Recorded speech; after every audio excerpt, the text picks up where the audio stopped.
मेरे प्यारे हिंदी के प्रतियोगी अभ्यर्थियों, हिंदी वाग्धारा चैनल में आज आपका पुनः स्वागत है। एक नई श्रृंखला के प्रश्नों के साथ। ये सारे प्रश्न परीक्षाओं में जो बार बार पूछे गए हैं उन्हीं को इस समय रखा जा रहा है। उम्मीद कर रहा हूँ कि आप इनको विधिवत अध्ययन कर रहे होंगे और आपकी परीक्षाओं के लिए भी बहुत ही उपयोगी होंगे। उम्मीद करता हूँ इसी उम्मीद के साथ आप अपनी तैयारी में बेहतर ढंग से लगे होंगे, क्योंकि आपको अपने भविष्य की चिंता स्वयं करनी है। आइए देर ना करते हुए हम लोग इस श्रृंखला के पहले प्रश्न की शुरुआत करते हैं। आज का पहला प्रश्न है, एक प्रतिभा संपन्न छात्र का विशेषण है। अध्ययनशील, मेधावी, कुशल, चतुर। तो प्रतिभा संपन्न छात्र का विशेषण उसका मेधावी होना होता है, इसलिए विकल्प भी हमारा सही हो जाएगा, मेधावी। प्रश्न नंबर 2, ठंडा पानी ठंड पैदा करता है। इस वाक्य में कौन सा विशेष्य है? नंबर 1 ठंडा, बी पानी, सी ठंड, डी कोई नहीं। तो ठंडा पानी ठंड पैदा करता है, इसमें विशेष से पूछ रहा है।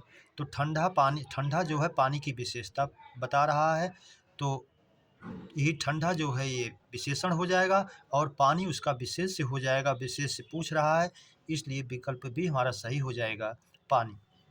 प्रश्न नंबर 3, जिस क्रिया के व्यापार का फल कर्ता पर पड़े वह क्रिया होती है। ए अकर्मक, बी सकर्मक, सी एक कर्मक, डी द्विकर्मक। तो जब क्रिया का व्यापार कर्ता पर पड़े तो वो क्रिया जो है अकर्मक होती है, इसलिए विकल्प ए हमारा सही हो जाएगा, अकर्मक। प्रश्न नंबर 4, तोते से उड़ा नहीं गया में क्रिया है। अकर्मक, सकर्मक, प्रेरणार्थक, तात्कालिक। यहाँ क्रिया जो है अकर्मक है, असक्तता दिखाई गई है और उसका संबंध तोते से है, असमर्था दिखाई गई है, इसलिए अकर्मक हो जाएगी। विकल्प ए हमारा सही हो जाएगा, अकर्मक। प्रश्न नंबर 5, राम से पत्र लिखे गए वाच्य में वाच्य है। ए कर्तृवाच्य, बी कर्मवाच्य, सी भाववाच्य, डी कोई नहीं। तो राम से पत्र लिखे गए या राम द्वारा पत्र लिखे गए, तो जो है ये कर्म की प्रधानता है, इसलिए कर्मवाच्य में जाएगा। विकल्प बी हमारा सही हो जाएगा, कर्मवाच्य। प्रश्न नंबर 6, सीता नहीं पढ़ती है में वाच्य है। ए कर्तृवाच्य, बी कर्मवाच्य, सी भाववाच्य, डी कोई नहीं।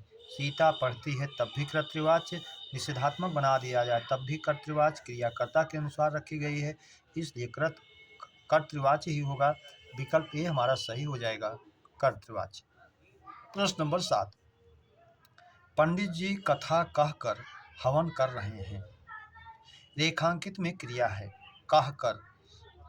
विकल्प ए पूर्वकालिक, बी तात्कालिक, सी नामधातु, डी प्रेरणार्थक। प्रेरणार्थक नहीं है, ऐसा तो है नहीं, कर्ता स्वयं कार्य ना करके दूसरे से करवा रहा है। नामधातु भी नहीं है, क्योंकि संज्ञा सर्वनाम विशेषण से नहीं बनाई गई है क्रिया। तात्कालिक भी नहीं है, जिसमें समय का अंतर ना होकर क्रम का अंतर हो, ऐसा भी नहीं है। पूर्वकालिक है, कर्ता पहले एक क्रिया करके कथा कहने का काम करके उसके बाद तब हवन की क्रिया हो रही है, इसलिए पूर्वकालिक क्रिया होगी। और आप जानते भी हैं जिसमें कर आए, कह कर, पढ़ कर, लिख कर, पूर्वकालिक क्रिया होती है, विकल्प ए। प्रश्न नंबर 8, आपका सेवानिवृत्त जीवन आनंदमय हो। उक्त वाक्य है। ए संकेतवाचक, बी इच्छावाचक, सी आज्ञावाचक, डी विधिवाचक। तो इसमें इच्छा या कामना व्यक्त की गई है, इसलिए यह वाक्य जो है इच्छावाचक में जाएगा। विकल्प भी हमारा सही हो जाएगा। प्रश्न नंबर 9, अंदर आना मना है किस प्रकार का वाक्य है। ए आज्ञावाचक, बी इच्छावाचक, सी संदेहवाचक, डी संकेतवाचक। ना संकेत की बात की गई वाक्य में, ना संदेह की बात की गई है और ना इच्छा की बात की गई है, और आदेशात्मक वाक्य है, अंदर आना मना है, इसलिए आज्ञावाचक में जाएगा। विकल्प ए हमारा सही हो जाएगा। प्रश्न नंबर 10, बेदाग में समास है। ए अव्ययी भाव, बी तत्पुरुष, सी द्वंद्व, डी द्विगु। तो बेदाग बे उपसर्ग है, और उपसर्ग जानते हैं जब प्रथम पद अव्यय उपसर्ग या निपात होता है तो अव्ययी भाव होता है, इसलिए बेदाग दाग विहीन या बेभाव में जाएगा। विकल्प ए हमारा सही हो जाएगा। प्रश्न नंबर 11, कुर्ता टोपी में समास है। ए द्वंद्व समास, बी तत्पुरुष, सी कर्मधारय, डी बहुव्रीहि। कुर्ता टोपी, अब यहाँ कुर्ता और टोपी आदि समाहार द्वंद्व की बात की गई है, इसलिए द्वंद्व समास में जाएगा, क्योंकि समाहार द्वंद्व भी द्वंद्व समास का एक भेद है। इतरेतर द्वंद्व, समाहार द्वंद्व और वैकल्पिक द्वंद्व। तो इसमें जो है कुर्ता टोपी में समाहार द्वंद्व जो द्वंद्व समास के अंतर्गत, इसलिए विकल्प ए हमारा सही हो जाएगा, द्वंद्व समास। प्रश्न नंबर 12, जिस पेड़ के पत्ते झड़ गए हों, वाक्यांश का एक शब्द है। पत्रहीन, प्रपर्ण, अपर्णा, डी अपत। अपर्णा जो है ये पार्वती जी का पर्यायवाची है। डी अपत, जिस पेड़ के पत्ते झड़ गए हैं, विकल्प डी हमारा सही हो जाएगा, अपत। प्रश्न नंबर 13, उत्तराधिकार में प्राप्त संपत्ति, वाक्यांश का एक शब्द है। ए वसीयत, बी रिक्त, सी धरोहर, डी थाती। तो आप जानते हैं इस प्रश्न को कई बार पूछा है। उत्तराधिकार में प्राप्त संपत्ति के लिए एक शब्द रिक्त होता है, इसको आप जानते रहें, विकल्प बी हमारा सही हो जाएगा। प्रश्न नंबर 14, भूसे में लगने वाली आग। ए दावानल, बी बड़वानल, सी वैश्वानल, डी तुषाग्नि। अग्नियों पर एक क्वेश्चन पूछता है, आप जानते रहिए उनको। ये 5 अग्नियों के बारे में पूछता है। अब इस समय नया प्रश्न कर रहा है, भूसी में भी लगने वाली आग को पूछ रहा है। अन्यथा दावानल, जंगल में लगने वाली आग को आप जानते हैं, वाक्यांश का एक शब्द दावानल। बड़वानल, समुद्र में लगने वाली आग के लिए कहते हैं, एक शब्द जानते हैं आप। वैश्वानल, विश्व में लगने वाली आग को कहते हैं, आप जानते हैं। जठरा नल एक अग्नि होती है जो पेट में लगने वाली आग को कहते हैं। और एक अग्नि के विषय में अब और पूछने लगा है कि भूसी में लगने वाली आग, तो इसका विकल्प डी सही हो जाएगा, तुषाग्नि। प्रश्न नंबर 15, तिल का ताड़ बनाना, मुहावरे का अर्थ है। ए बड़ी बात, सी छोटी बात, बी छोटी बात, सी साधारण बात को बढ़ा चढ़ाकर कहना, डी कोई नहीं। तो तिल का ताड़ बनाना, साधारण बात को बहुत बढ़ा चढ़ाकर कहना, विकल्प सी हमारा सही हो जाएगा, मुहावरे का अर्थ। प्रश्न नंबर 16, एक लाठी से हाँकना, मुहावरे का अर्थ है मूर्ख बनाना, अच्छे बुरे का अंतर ना करना, तानाशाह होना, बात बिगाड़ना। एक लाठी से हाँकना, अच्छे बुरे का कोई अंतर ना होना, इसलिए विकल्प भी हमारा सही हो जाएगा।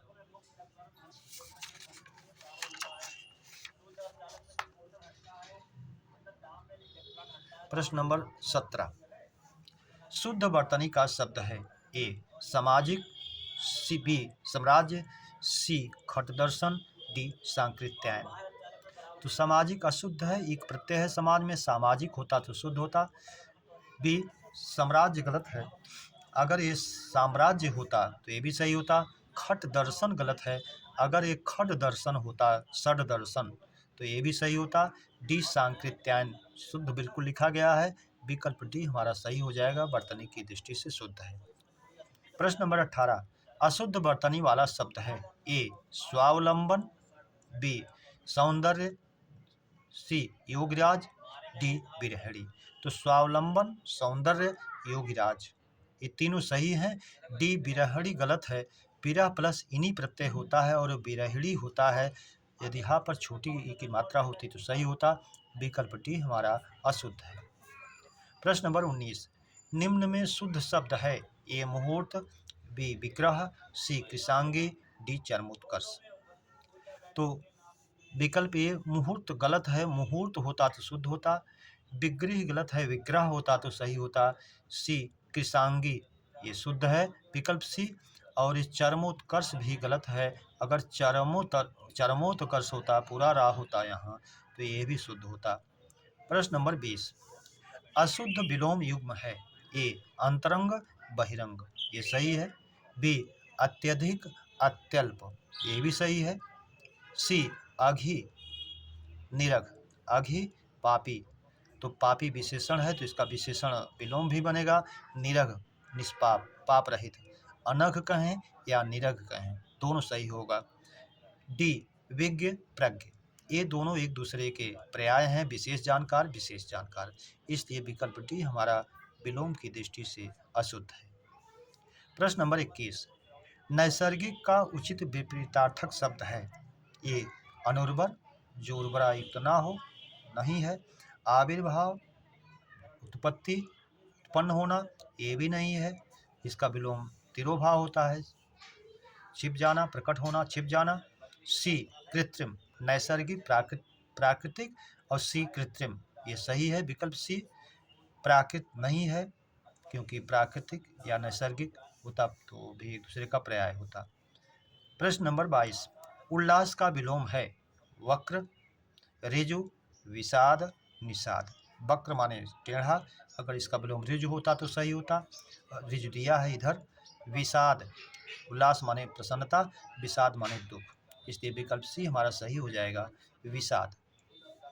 प्रश्न नंबर 23, बिडौजा पर्याय है।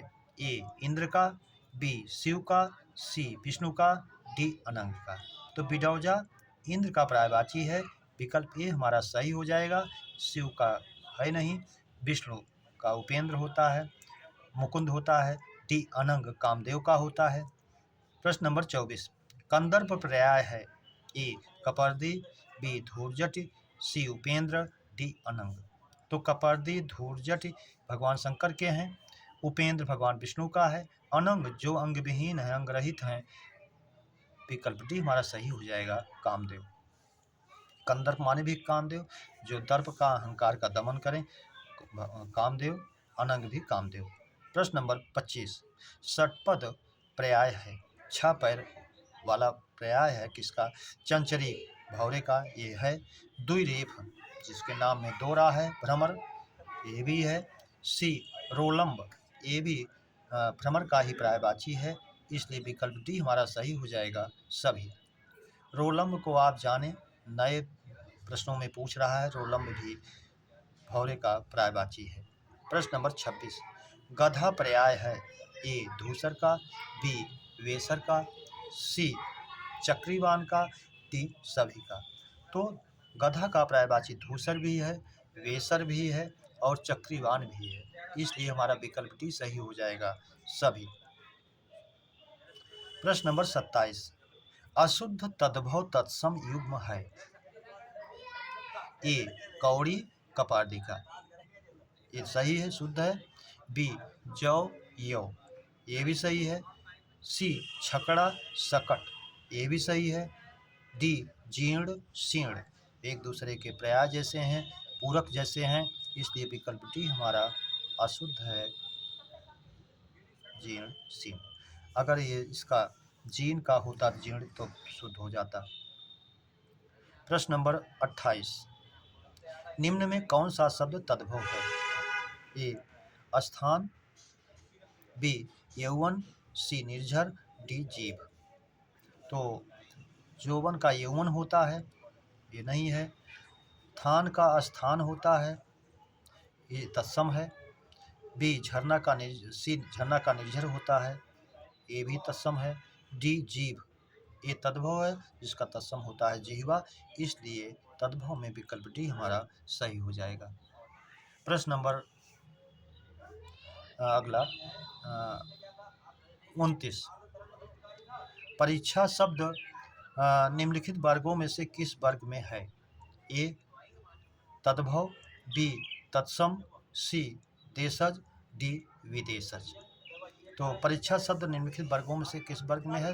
परीक्षा तत्सम है, तो न तद्भव है, तत्सम है, विकल्प भी हमारा सही हो जाएगा। सी देशज और विदेशज से इसका कोई संबंध नहीं है। प्रश्न नंबर 30, निम्नलिखित शब्दों में स्वर संधि को पहचानिए। ए सदगति, बी उज्ज्वल, सी दिग्दर्शन, डी पुस्तकालय। तो स्वर संधि वाला पहचान, सत प्लस गति सदगत व्यंजन है, उत प्लस ज्वल उज्ज्वल, ये भी व्यंजन संधि है। सी दिग्दर्शन, दिग प्लस दर्शन, ये भी व्यंजन संधि है जस्त में। डी पुस्तक प्लस आलय पुस्तकालय, ये दीर्घ स्वर संधि का उदाहरण है, इसलिए विकल्प डी हमारा सही हो जाएगा, पुस्तकालय।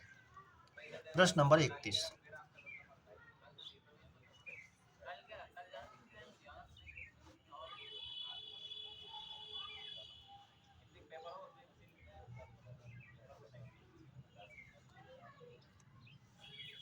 प्रश्न नंबर 31 देखिए, वसन और व्यसन समश्रुत भिन्नार्थक शब्द का अर्थ है। ए कपड़ा बुरी आदत, बी चिर दीर्घ, सी शयन जागरण, डी कोई नहीं। तो वसन माने कपड़ा और व्यसन माने बुरी आदत, गंदी आदत। तो विकल्प ए ही हमारा सही हो जाएगा, कपड़ा और बुरी आदत, इसलिए विकल्प ए हमारा सही हो जाएगा।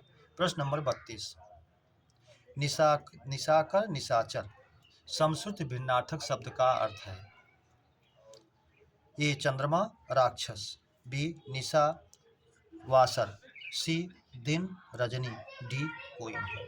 तो निशाकर और निशाचर, निशाकर जो रात को करता है अर्थात चंद्रमा, निशाचर जो रात में चरण करे घूमे राक्षस, इसलिए पहला विकल्प यही सही होगा और राक्षस। प्रश्न नंबर 33 प्रभु जी तुम चंदन हम बाती पानी, प्रभु जी तुम चंदन हम पानी किसकी युक्ति है। तो रैदास, कबीर, नानक, दादू दयाल। तो प्रभु जी तुम चंदन हम पानी, जी तुम दीपक हम बाती, ये सब कथन जो हैं संत रैदास के हैं, इसलिए विकल्प हमारा सही हो जाएगा रैदास।